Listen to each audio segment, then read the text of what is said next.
안녕하세요. 행복한 기다림 미TV입니다. 시험관하기 시술할 때 여러가지 비타민들을 복용하게 됩니다. 자연임신 시도할 때 복용하는 비타민과는 서로 다른 종류의 비타민을 복용하게 되는데요. 그래서 오늘은 자임 준비할 때 먹는 비타민에 대해 간단히 알아보고 이에 비해 시험관하기 시술로 인해 임신이 되었을 때 먹어야 할 비타민과 중단해야 할 비타민은 무엇이 있는지 알아보도록 하겠습니다.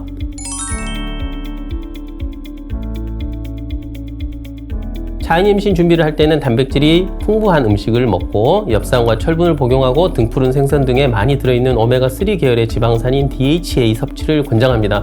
특히 DHA는 임신 중인 아가의 신경관 결손이라는 치명적인 기형을 예방하는 좋은 물질로 임신 초기부터 복용하시는 것이 좋습니다. 대개 임신 중 DHA는 비임신 시 복용량인 하루 200mg보다 훨씬 고용량인 하루 1000mg 정도 복용하는 것이 더 효과적이다라고 알려져 있습니다. 엽산은 하루 400μg 복용하면 되지만 엽산대사 이상이 있는 경우는 그 역시 하루 3mg 이상의 고용량으로 섭취해야 유산을 막을 수 있습니다. 그리고 칼슘은 하루 700mg, 이오드는 하루 240μg 정도 복용하시면 됩니다. 칼슘은 뼈 건강에 도움을 준다고 알려져 있는데 칼슘이 부족하면 임신한 여성의 뼈에서 칼슘이 부족해져서 나이가 들어 골다공증 같은 문제가 발생할 수 있어서 보충하는 게 맞고, 태아 입장에서 볼 때 요드는 오로지 엄마를 통해서만 얻을 수 있고, 이 요드는 갑상샘 호르몬을 만드는 데 이용되니까 해산물 등을 전혀 드시지 않고 육식을 선호하는 분들은 의사와 상의 후 복용을 해야 할 수도 있습니다.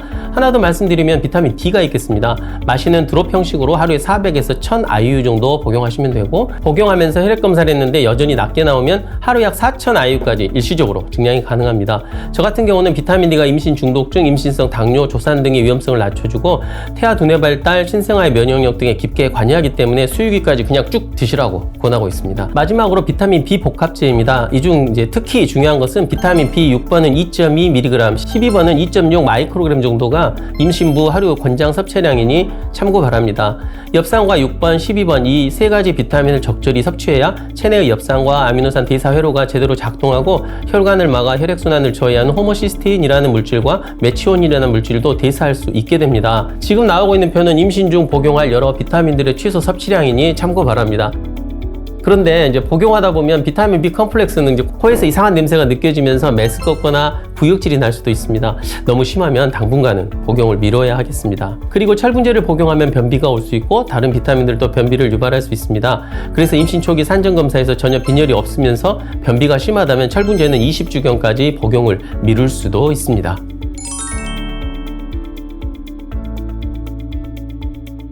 먼저 이노시톨이 있습니다. 그 중에도 미오이노시톨과 디키로이노시톨이 40대 1의 비율로 들어있는 복합 이노시톨의 경우 다낭성 난소 증후군이나 당뇨 전 단계인 여성에게 특히 효과가 있습니다.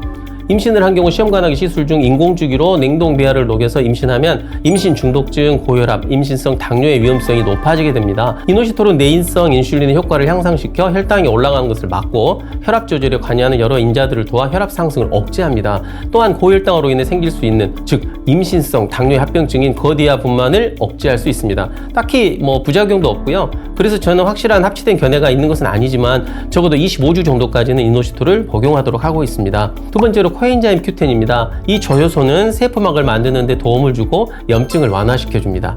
제가 전에도 말씀드렸듯이 프로기노바나 에스트라디올 대포 주사를 사용해서 내막을 두껍게 만들면서 냉동된 배아를 녹여 이식하는 인공주기 냉동 배아 해동 이식을 하면 배란이 일어난 적이 없어서 배란된 난포, 즉 황체라는 것이 존재하지 않고, 이 황체가 없으면 혈관의 신축성을 조절하는 혈관 조절인자가 분비되지 않아 고혈압이나 임신 중독증이 올 가능성이 높아집니다. 그런데 코엔자임 Q10을 복용하면 지금 나오고 있는 표처럼 전자간증이 생길 위험성을 27에서 13%로 거의 절반 이하로 감소시킨다는 것을 알 수 있습니다.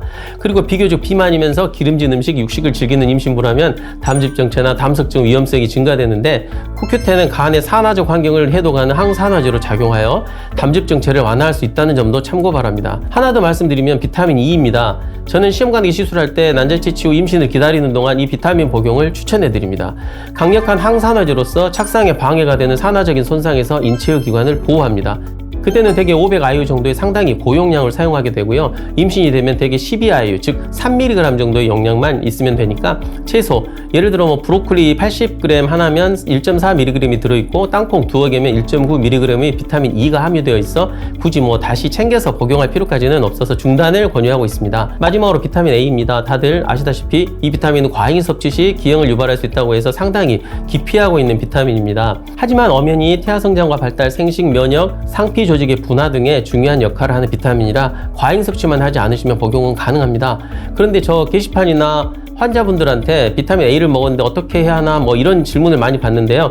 우리나라에서는 5,000IU, 미국은 10,000IU까지는 이상이 없다고 밝히고 있습니다. 다국적기업에서 만드는 임산부용 비타민인 엘레비트의 비타민 A가 4,000IU 정도 들어있는 것 같습니다.